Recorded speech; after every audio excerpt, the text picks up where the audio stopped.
नमस्कार। सनातन विचार श्रृंखला में आपका स्वागत है।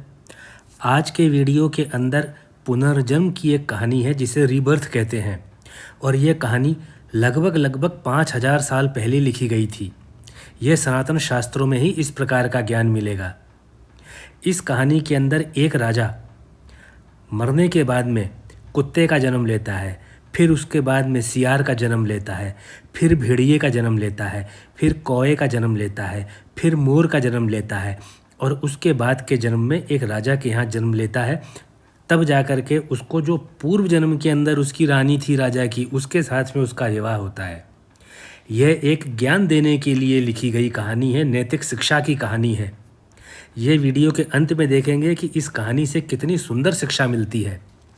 कहानी इस प्रकार है कि कहानी के अनुसार एक राजा थे। वे अपनी रानी के साथ में गंगा स्नान करने गए।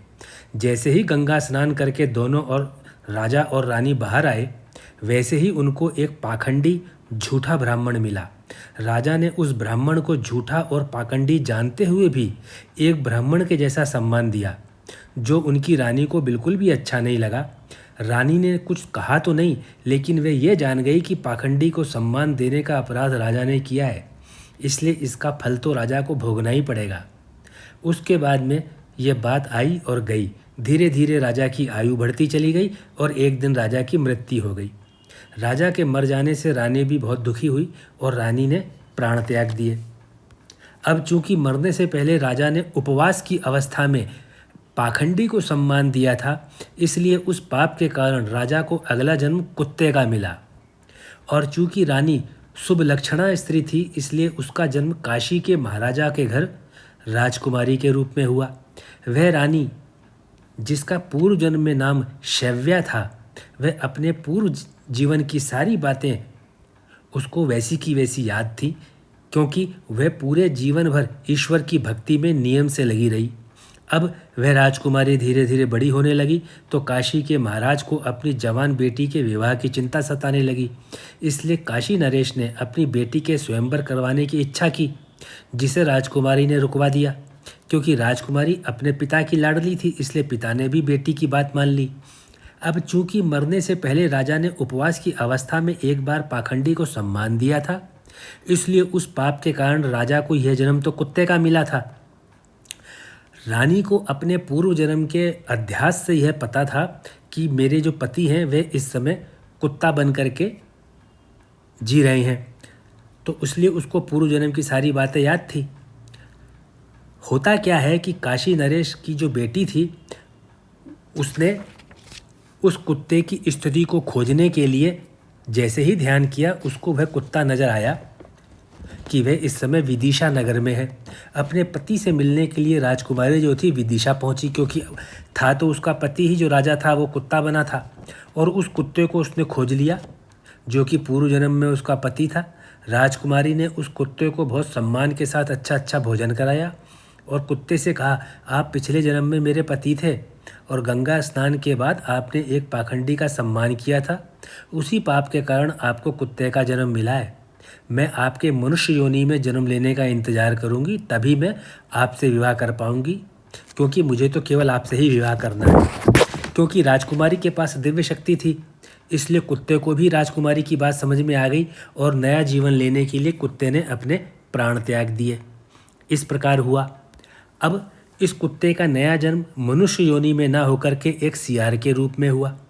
राजकुमारी को अपने दिव्य ज्ञान से फिर मालूम चल गया कि उसका पति इस नए जीवन में भी मानव नहीं बना है, इसलिए वह अपनी आंखें बंद करके देखती है कि उसका जो पति है नए जन्म में सियार के रूप में है, वो जंगल में है। अब राजकुमारी उस सियार के पास जंगल में जाती है और सियार को याद दिलाती है कि 2 जन्म पहले वह उस राजा था और पिछले जन्म में वह कुत्ता था। सियार को राजकुमारी अपनी दिव्य दृष्टि से उसका पूर्व जन्म याद दिला देती है। सियार को अपना पूर्व जन्म याद आ जाता है। उसको बहुत दुख होता है कि एक पाखंडी जो सम्मान देने लायक नहीं था, उसको सम्मान दे करके उसने जो पाप किया था वह अभी तक धुला नहीं है। इसलिए सियार खाना पीना सब कुछ छोड़ देता है और जल्दी ही सियार की मृत्यु हो जाती है। जब सियार की मृत्यु हो गई तो राजकुमारी को लगा कि अब सियार को नया जन्म मिलेगा तो वह मानव योनि में मिलेगा, लेकिन होता कुछ और है। अब वह सियार नए जन्म में एक भेड़िया बनता है। जिससे राजकुमारी को और ज़्यादा दुख होता है। उस राजकुमारी के दुख के भी दो कारण थे। एक तो उसका पति अलग अलग योनि में जाकर के दुख भोग रहा था, और दूसरा वह अपने पति का मानव योनि में जन्म लेने का इंतजार कर रही थी। लेकिन जब इस जीवन में राजा को तीसरा जन्म भेड़िए का मिलता है, तो राजकुमारी फिर से अपनी दिव्य दृष्टि से भेड़ियों को उसके पहले के 3 जन्मों को याद दिलाने के लिए पहुंच जाती है कि तुम पहले राजा थे, फिर तुम्हारा जन्म कुत्ते का हुआ, फिर तुम सियार बने, अब तुम भेड़िए के हो। तो भेड़िए को भी दिव्य ज्ञान हो जाता है और वह भी अपना शरीर त्याग देता है। भेड़िए के मरने से राजकुमारी बहुत खुश होती है कि अब उसके विवाह का रास्ता साफ हो गया। अब भेड़िया मानव योनि में जन्म लेगा तो उसके जवान होने पर वह उससे विवाह कर लेगी। लेकिन भेड़ियों को मानव योनि में जन्म ना मिलकर के एक गधे का जन्म मिल जाता है। जब राजकुमारी को पता चलता है कि वह गधा के रूप में पैदा हुआ है और किसी कुम्हार के पास में है, तो राजकुमारी उसी कुम्हार के पास जाती है और गधे को भी उसके पूर्व जन्म की सारी कहानी सुनाती है।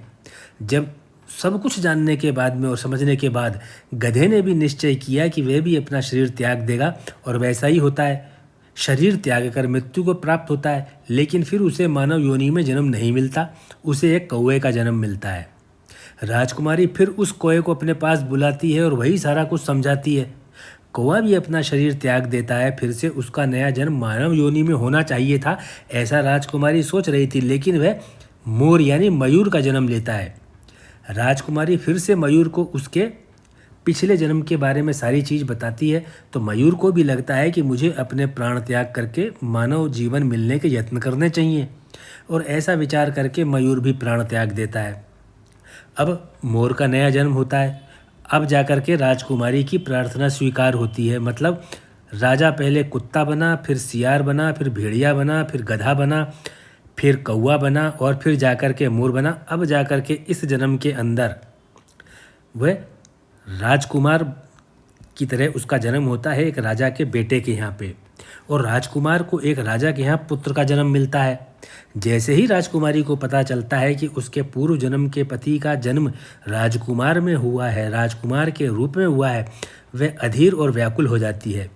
वह जल्दी से जल्दी अपने पति से मिलना चाहती थी, इसलिए राजकुमारी अपने पिता से कहती है कि वह विवाह करना चाहती है। उसके पिता जो काशी के महाराजा थे, राजकुमारी के निर्णय से बहुत प्रसन्न होते हैं और स्वयंवर का निश्चय करते हैं। लेकिन राजकुमारी तो उस शिशु से ही विवाह करना चाहती थी जो कि एक राजा के यहाँ राजकुमार पैदा हुआ है। वो तो अभी शिशु था। वो जो पूर्व जन्म में तो उसका पति तो था ही, क्योंकि स्वयंवर में तो सभी राजकुमार और राजा आते जो कि युवा होते, कोई शिशु तो स्वयंवर में आता नहीं। इसलिए राजकुमार अपने पिता को अपने पूर्व जन्मों और राजा के सभी जन्मों की कहानी बता देती है कि वह जो राजा जो मेरे पति थे वह एक राजकुमार के जन्म ले लिया है। तो राजकुमारी अब उसी से विवाह करना चाहती है, तो काशी नरेश उसके लिए तैयार हो जाते हैं और उस शिशु से ही राजकुमारी का विवाह कर देते हैं। फिर समय के साथ साथ शिशु युवा होता है और राजकुमारी अपना जीवन अपने पति के साथ सुख में बिताती है। इस प्रकार की कहानी, यह 5000 वर्ष पुरानी कहानी है।